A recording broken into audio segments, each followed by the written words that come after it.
welcome back to the Washington Outsider Report on the Coalition Radio. For those newly joining the program, my name is Irina Zuckerman. I am the Washington Outsider's editor-in-chief. Today with us is Ksenia Svetlova. She is a former Israeli MP for the Zionist Union from 2015, a journalist, analyst, and now she's a senior non-resident fellow at the Atlantic Council. Ksenia just recently came back from Morocco, where she attended the N7 conference, and we'll talk more about it in a minute.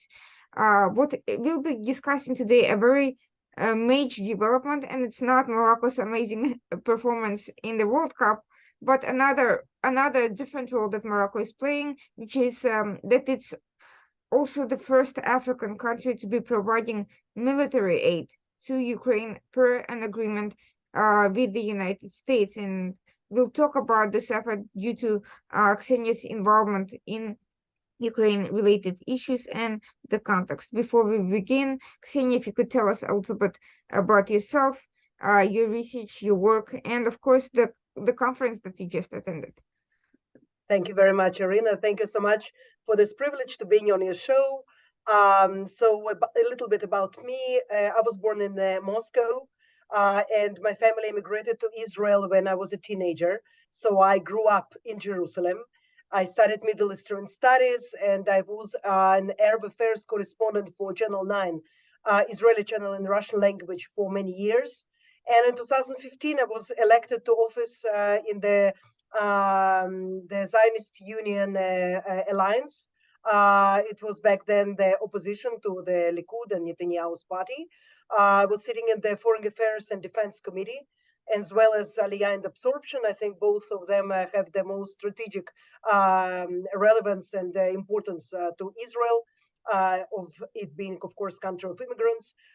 In my current work in the Atlantic Council and also in the Institute of Mitvim, it's an Israeli Institute for Regional Foreign Policy, I focus on both Abraham Accords, the presence of Russia and its activities in the Middle East, as well as the Israeli-Palestinian conflict. Well, that all sounds fascinating and difficult. Abraham Accords had an amazing impact, but of course there's also a lot more work to do.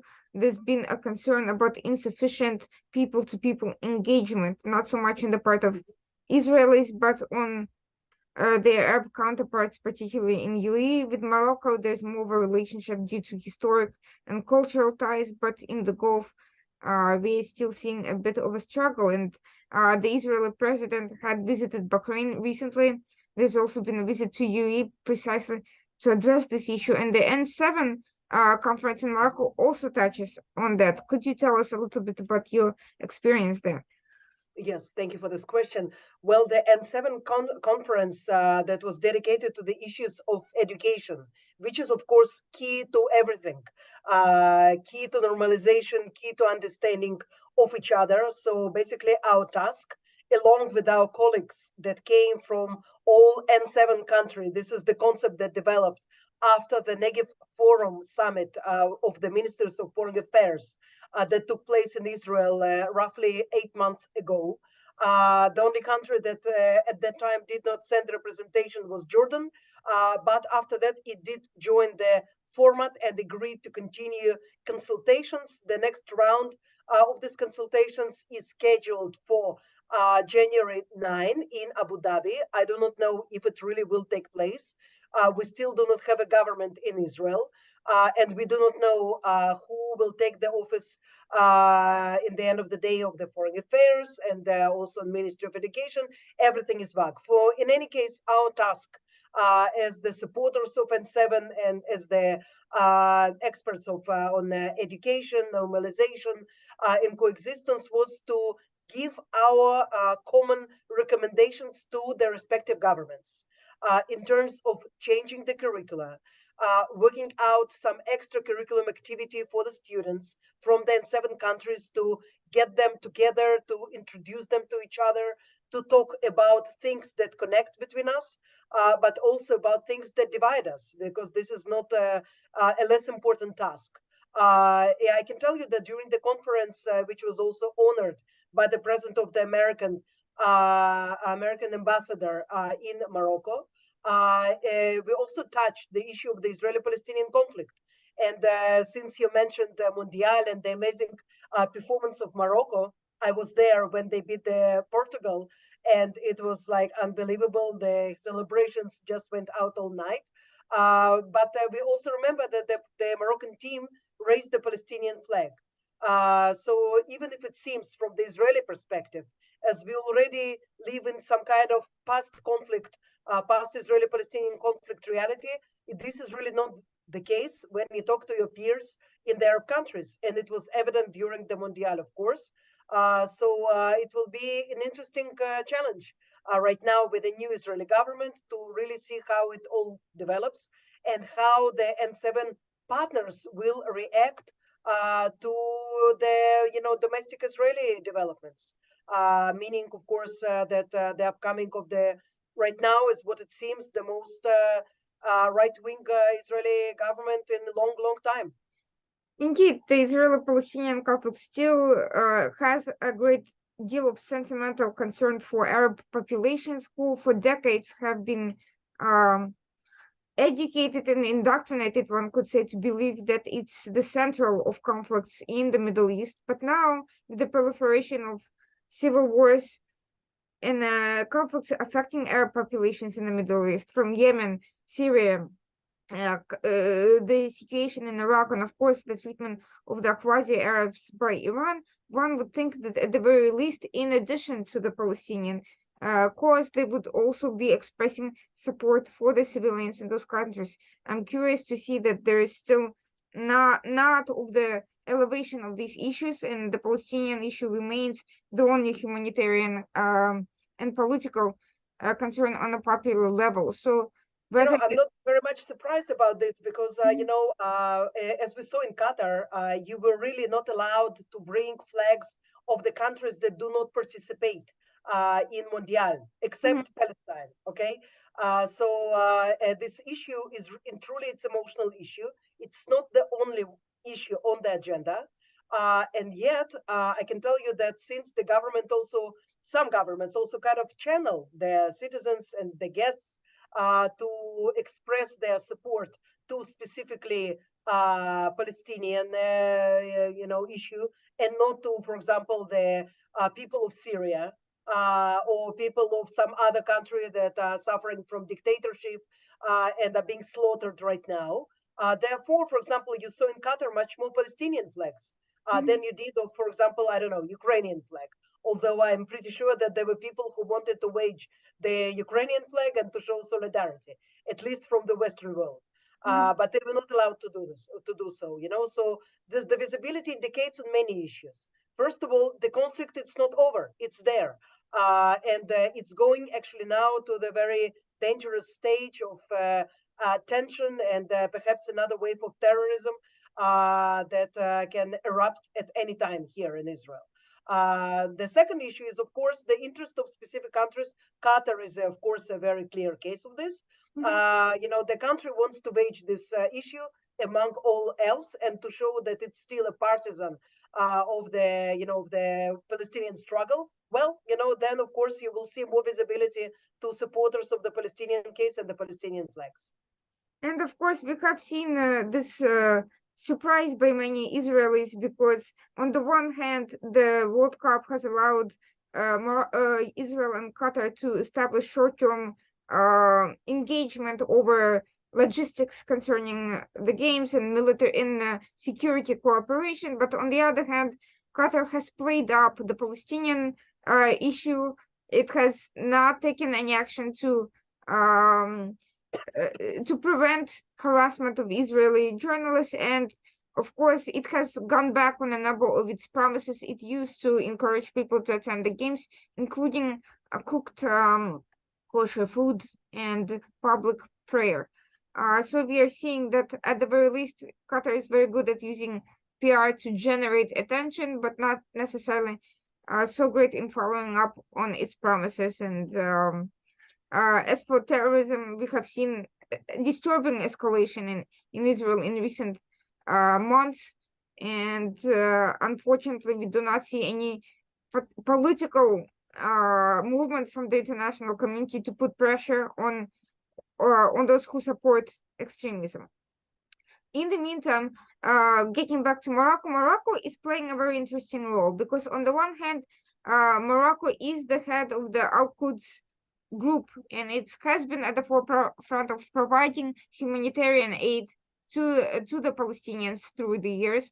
On the other hand, it's got a very strong historical connection with Israel, and we have seen that both Moroccan Jews and local Arabs have been celebrating Morocco's victory on the ground in Israel.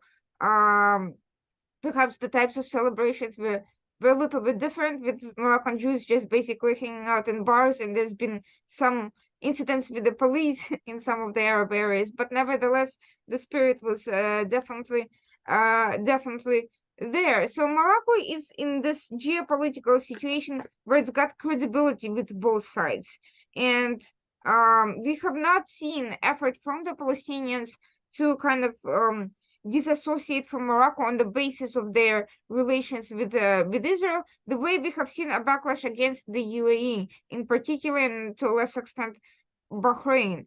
Um,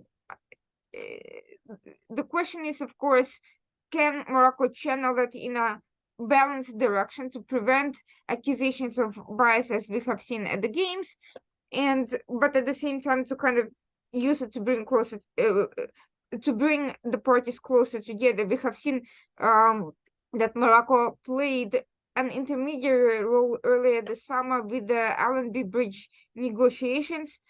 Do you think it will continue playing that diplomatic role? Well, Morocco quietly plays a diplomatic role of a quiet mediator for many years now. And it had attempted numerous times also to diffuse the tensions on Temple Mount, although we know that, according to the international law, Jordanians, of course, has the full prerogative on the Temple Mount, and the Jordanian king is the custodian. However, the Moroccans quietly, in their own way, in the way that they know very well how to handle themselves without stepping on toes of other people, they know how to contribute, to better understanding, to diffuse tensions, and this is what they're doing for many years. So this is why I believe that the Moroccan king and his leadership, they receive more support perhaps from the Palestinian side. And they have been accepted in a way that, yes, unfortunately, the Gulf states are not accepted here, especially in the West Bank. So Morocco gained its credibility. It has an ability to talk and to pass messages, and also sometimes to reach agreements, as what we saw with the United States in regards to the Allenby crossing. I believe it's not the last that we're going to hear from Morocco in this regard. And I can tell you that Andrea Azoulay, the renowned Jewish advisor of the king, that is serving in this position for dozens of years, who also addressed the N7 participants in Rabat, he mentioned with this full hope that the Israeli-Palestinian issue will come, to some better stage, to some better position, and there was some solution will be found to that. So Morocco is in this place to tell both of the parties, Palestinians and Israelis, from the position of power and confidence. Listen, you need to get closer to each other. You need to work it out to prevent another wave of violence, which could be catastrophic, certainly for the Palestinians, but of course also for the Israelis. Blood will be spilled. Who needs it? So I think that Morocco is right now doing its best as a chairman of the Al Quds group also to prevent from these pressures to erupt, especially in Jerusalem. So this was something that you clearly heard in the voices of many officials that spoke during the committee, because it is, it's all very well when we sit and we draft these recommendations together, but if tomorrow Jerusalem will erupt with violence, then there will be no good of any of the work that was done. And this is, of course, not the purpose at all. Well, besides this important engagement and besides this effort to prevent further escalations and to push for better peace building infrastructure, Morocco has also an expanded geopolitical and diplomatic role as a country located in the crossroads of three regions: Africa, the Middle East, and Europe, and having cultural and language and historical connections to all three. In recent years, it has taken steps to integrate itself further in Africa. So not only is it the first Arab country to reach the semifinals, but it's also the first African country to do so. And it has been playing up this African angle and engaging with various African countries in a more high-profile way. But in addition to all of that, it has also been the first country to recognize the United States as a new country. So the history of U.S. Morocco relations, especially defense relations, goes back a very long time. And now we are seeing that these relations are starting to elevate beyond just U.S. Recognition of the Moroccanness of the Western Sahara, and but also we are seeing that besides the annual military exercises between Morocco, US, and a host of other countries that Morocco is now playing a more clear diplomatic role through the US. And this delivery of T-72 parts to Ukraine is the first such example. To my knowledge, it's the first MENA country to respond to this call. US has been trying to negotiate the delivery of these parts with a number of allies, and in particular in the Middle East and North Africa. Can you tell us how that came about and why Morocco, out of everyone, is the first one to respond positively to this effort? So first of all, I have to say that technically, the Royal Moroccan Armed Forces, they have the possession of several dozens of these tanks of T-72, T-72 BK type, and they were acquired in the end of the 90s from Belarus. So, this is the karma for you. Yes. The Belarus, of course, is a dictatorial country that is known for selling weapons to basically whoever demands them. So now this weapon will be making the full circle and going back to Eastern Europe, but this time, of course, to Ukraine. Back in 2015, the Ukrainian public company Ukr Service asked Morocco for spare parts for its T-72 tanks. So there was a precedent for working, Kiev working with Rabat on this issue. But of course, what happens now is that, I think this is a great achievement of American foreign policy to involve with Morocco. The relations between Washington and Rabat in the last 2 years since Abraham Accords, since the accord specifically, it is a separate accord between Morocco and Israel. They are growing fast. They are developing in a very good way, where there is a positive dynamic.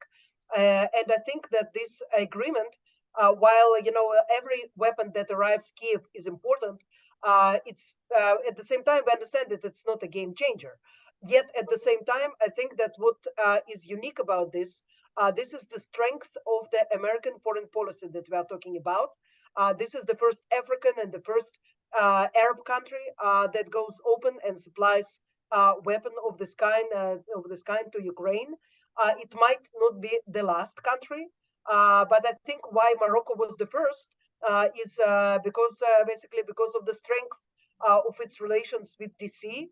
And while America goes out of its way to help the Ukrainians and also to pressure other countries to do the right thing for Ukraine, we are talking about building credit for years, for many years to come.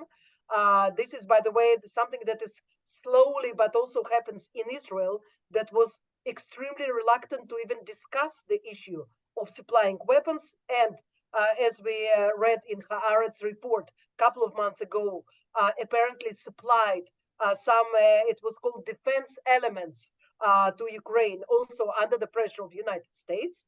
We do not know exactly what these elements are, but something that was included in the report that they cost a few $1 million. So we are talking about something that is very substantial. So the war goes on, and war needs weapons, as we well understand.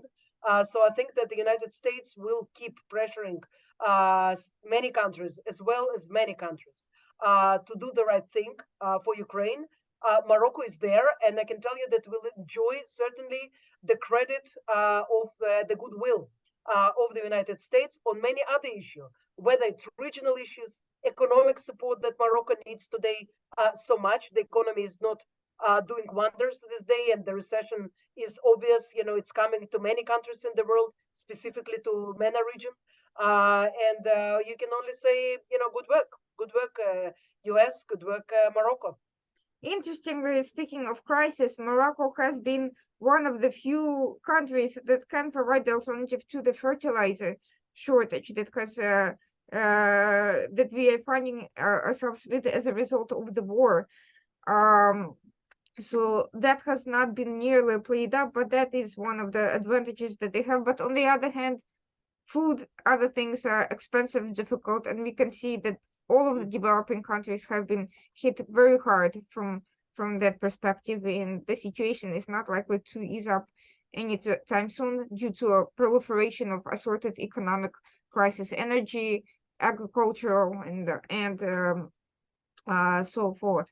But there is another element here that brings Israel and Morocco closer both together to each other and to Ukraine, which is the fact that Russia and Iran have made a very comfortable alliance, which has only grown over the years. And now, first of all, both Russia and Iran back some of the same actors that each country finds a threat.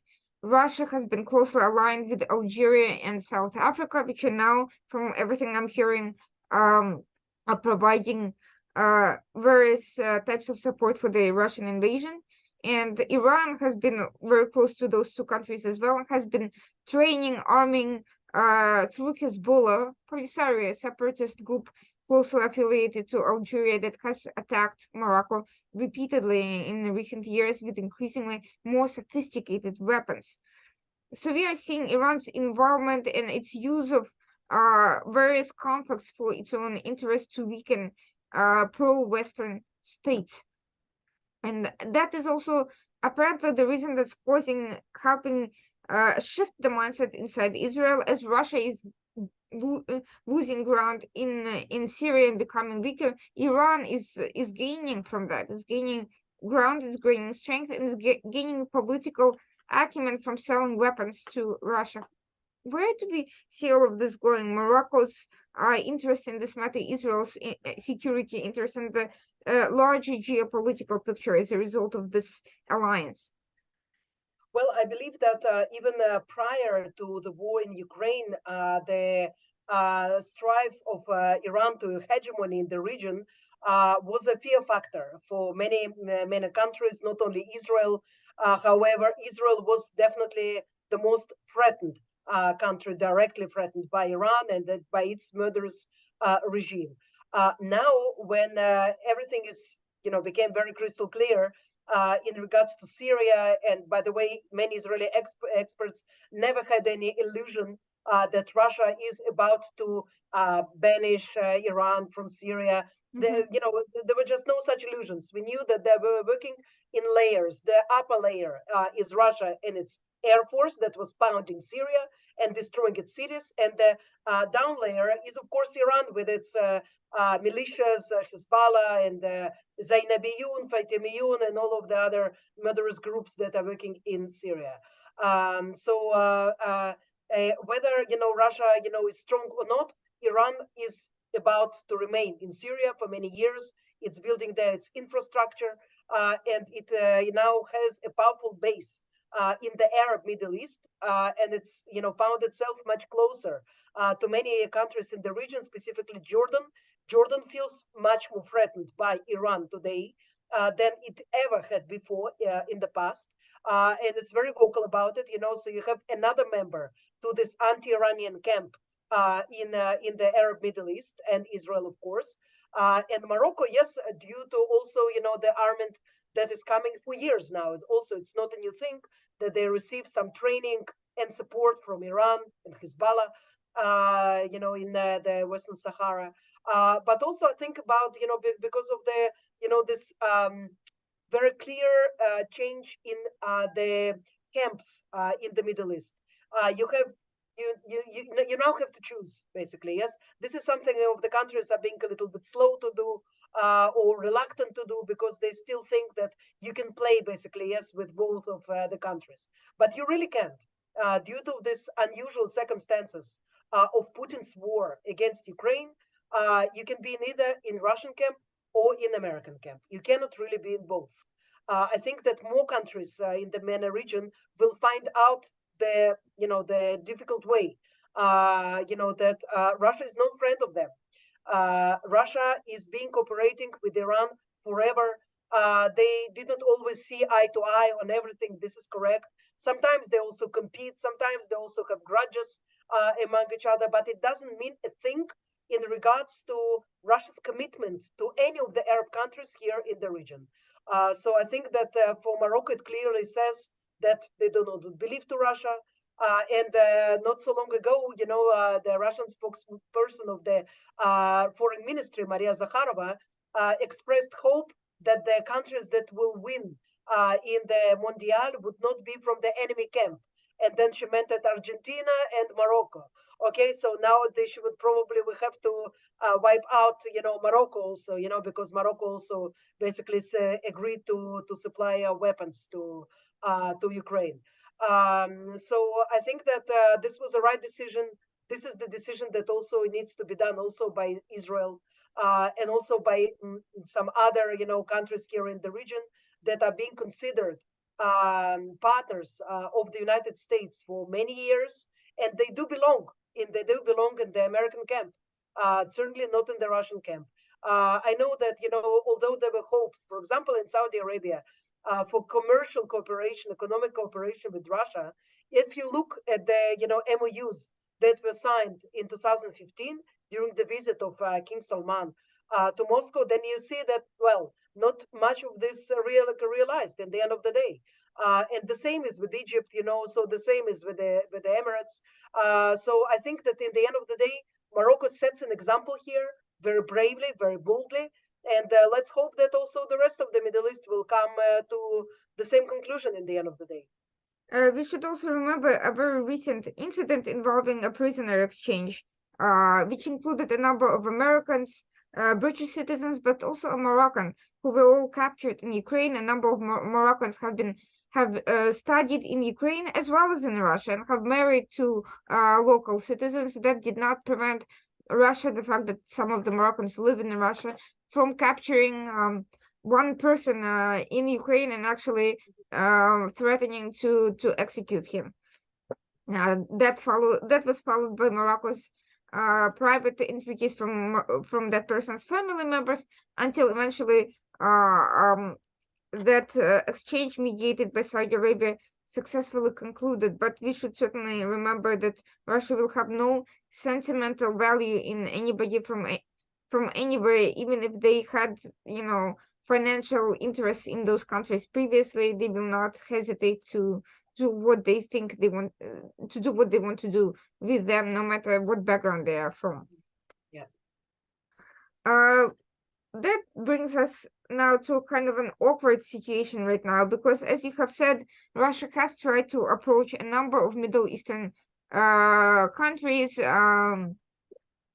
They have had a legal agreement with Israel regarding the situation in Syria and regarding all of this. Do you think this recent agreement by Israel to provide those materials, whatever they were, is going to disrupt that agreement? And if so, what would that look like?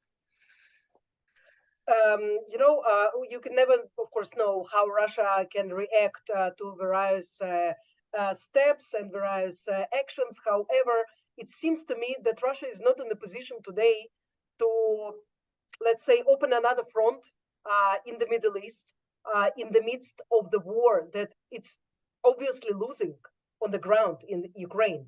to open now a front against Israel and Syria, to violate the terms of agreement that basically serves everybody, because we are talking about de-escalation, cooperation for de-escalation that is good for the Russians just as it is good for the Israelis, to prevent from planes being shut down and tragedies happening in the air. All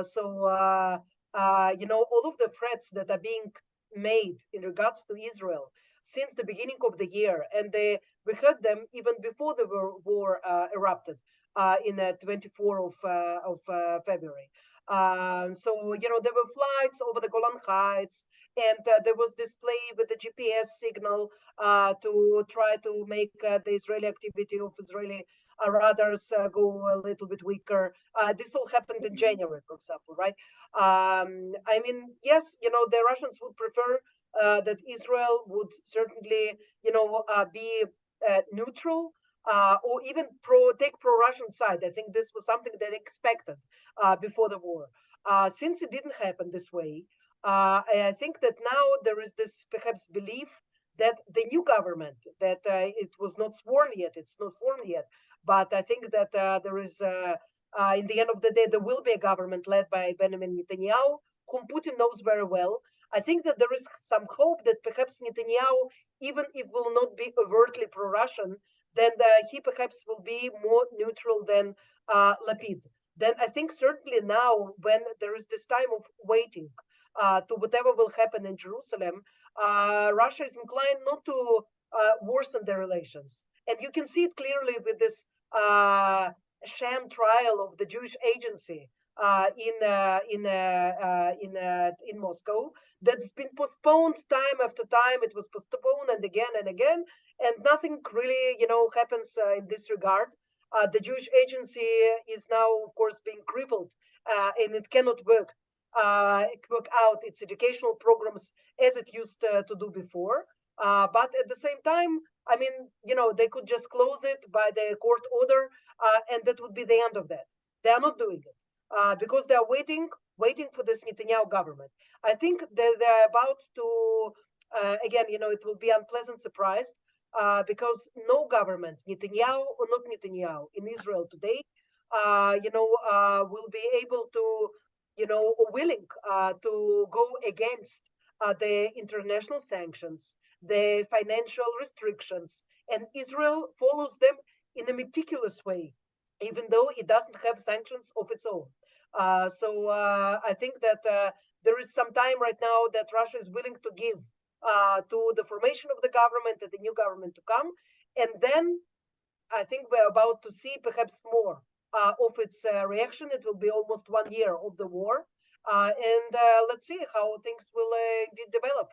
But I do not expect that even Netanyahu's government will do something in a different way in regards to its relations with Russia than the previous Lapid and Bennett government did. I do expect that Netanyahu might try to mediate again between Zelensky and Putin. He might do that. In the end of the day, he knows very well Putin, but he also maintains decent ties with Zelensky. So this is something that perhaps we can expect. Well, in the meantime, Russia has certainly tried to exploit the differences over this issue among the various Middle Eastern countries. With Morocco, it probably will not have much success, but it has tried to exploit the differences between UAE and Saudi Arabia, for instance, with UAE being much more welcoming to the financial transactions and infusions from the fleeing oligarchs, whereas Saudi Arabia, while it has played a diplomatic role so far has not been particularly enthusiastic. It has a long history of economic rivalry with Russia within OPEC Plus, and it's specifically the Russian Qatari propaganda machine has accused the crown prince of trying to cozy up to Putin. In reality, he had significant tensions over economic issues and oil prices in the past. So I don't really see that happening, but I do see Russia trying to actually exploit the differences between the neighbors and their competition and tensions in its own interests. How do you see that playing out? U.S. has been struggling with maintaining positive relations in the Gulf. Its relationship with Netanyahu, specifically between Biden, not the U.S. as a whole, and Netanyahu is not expected to be overly cordial, but of course the strong relationship overall will remain. But we are seeing these tensions. What can happen as a result of this, as a result of Biden's commitment to the pursuit of the nuclear deal with Iran and these other geopolitical issues in light of the administration's goals in Ukraine? Well, yeah, I think that with every rocket that is being sent from Iran to the battlefield in Ukraine, the probability of signing the nuclear deal is diminishing. If the goal of the Iranians was to provoke the U.S. in some way, so they succeeded in this. They provoked enough to basically to take the nuclear deal almost off the table. It's not off the table completely, Mhm. and yet stuck to the in this situation. I think its most eager supporters admit that there is not much room for any negotiations and for any developments. I don't think that the Iranians completely understood till the end the results, of their actions.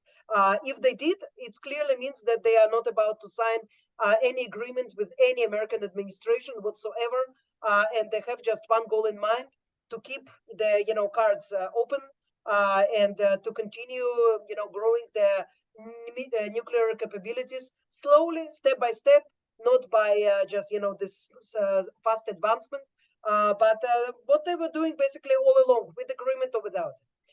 So this is about about Iran. Israel is, of course, watching the situation very closely, and I can tell you that in both administrations, Lapid now that is almost over, and Netanyahu, the upcoming government, of course, there are no admirers of the Iranian nuclear deal, and yet the relations with the U.S. are important. They are pivotal. Israel is not only a friend of the U.S. and it's a strategic ally, but it also shares common values, with the U.S. So in this regard, the relations are unique. And I think that again, we are coming back to the expectations of Russia to perhaps to see something different from Netanyahu government. Well, I think that in any case, the strategic relations with the U.S. will always overweight anything that Israel can get, from Russia today. Of course, it will always be able to play on the differences. And for example, one of the issues that can be played out is the Palestinian deal. And we do see the Russians, using more and more, they criticize Israel more. They pledge more support to the Palestinians, but at the same time, they never give. They just promise, but they actually don't give a dime in humanitarian aid or anything else. But they can make a deal of this, especially if we will find ourselves in the Intifada, God forbid. But if it will happen, then we will, of course, will hear the Russians more and more, convening international committees and using their power in UN in order to bring it to the table, and perhaps in this way to make a disarray between Israel and its Arab partners, such as Morocco, for example, because for Moroccans, the Palestinian issue is important as well. So this is something that I think we should, brace for and prepare ourselves, because this is something that Russia excels in, using, this wild cards and its historical commitments to various issues, such as the Palestinian issue, in order to influence and to reach its goals. Now, to kind of we are heading towards the end of the discussion, but there is a framework that both the Trump administration and Biden administration have considered, which is a kind of Middle Eastern Defense Alliance, and it has not worked out for many different reasons, not the least of them tensions between the US and various members of that would be alliance over China, over airplanes, over Iran, and so forth. Do you see this current engagement, ironically, this U.S. call for cooperation on the Ukraine issue as bringing these countries closer together and potentially facilitating some semblance of that alliance in a more practical way. Well, sometimes things develop in the organic way, and this is actually much better than some frame that has been invented and presented by some external power. I do not believe in Middle Eastern NATO for this matter. Mhm. I think that the differences between the countries are still significant. You have the Palestinian issue, of course. Some countries are reluctant to directly work, on strategic issues with Israel in the open. They do it secretively, but they are not prepared at this stage, at least, to take it further. So I think the ties will develop and the exchange of intelligence information, some common drills. We will see more and more of that. Indeed, we see it now. And this is, of course, encouraged by the US and supported by the US, which is very important. But it also develops organically from within, from the need of all of these regional countries to, at the end of the day, to prepare itself for the worst and to create. Maybe it's not. It can be called a front or some defense organization. It will never mature to that, perhaps, but the country to country and also multilateral cooperation within the frame of US-led military drills and so on. I think this is, for now, it's good enough. We will see a growth and development of these trends in the near future. Now, Morocco has prioritized the physical opening of the Dakhla consulate that the U.S. has promised when it recognized the Moroccans of Sahara. But so far, that has not materialized, and there has been no clear communication from the White House when that is going to happen. However, do you think this latest development could be part of a negotiation of that process? Do you see a physical opening looming in the near future, or some other meaningful elevation of open public relations between Morocco and Washington? Well, I think that in the Middle East, you really have to be patient, first of all. Yes, there is this wonderful proverb in Arabic, al-sabr khair. The patience, it's the best thing that you can have. And this is indeed right also for our relations with Morocco, as we are still waiting for officially for the opening of the embassy of Morocco here. We have an office, but it's been now over 2 years, and it still did not develop. I think that we will get there someday, just as the Americans and the Moroccans will get there someday. But you cannot rush these things. It will have to happen in its own pace and when the time is right. Finally, you hinted at the fact that some other countries might be joining this move initiated by the US to provide T-72 and other parts to Ukraine. Do we know if it's anyone in particular, or is it just a tendency that's simply likely to happen? No, I don't. I cannot tell you names of the countries that I think that they might be next. Also, yeah, I know that there are negotiations with few of these countries, especially with those who have spare parts. And you know it very well which countries in the Arab Middle East have the spare parts for their tanks, for example, the Soviet tanks and so on. It's, let's say, not the Arab Gulf countries. Okay, I would it's the I would guess some of those countries might be waiting for the lifting of the military aid freeze from the United For States. example, yes, for example. But I think that the example of Morocco clearly shows that it's not something that is unimaginable. I Mhm, mean, under certain terms, it can happen. mhm. And the more times goes by, I think that the more the country in the world and also in MENA region understand that US is not going away from that. It's not dumping Ukraine. It's not turning its back to Ukraine. And the Ukrainian issue is important enough to basically promote relations to the next level or to downgrade them also. Mhm. Well, that is an encouraging outlook. I'm glad to see that diplomacy is finally being used effectively, and that something constructive is happening as a result. Inshallah. Thank you so much for joining us. This was Thank you. fantastic, and I hope that in the future we'll get to discuss the advancements after these current developments.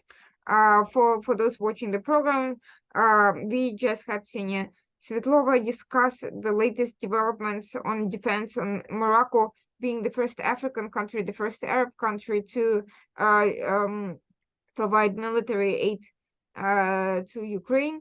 Hopefully, we'll see a lot more of that in the near future. My name is Irina Zuckerman.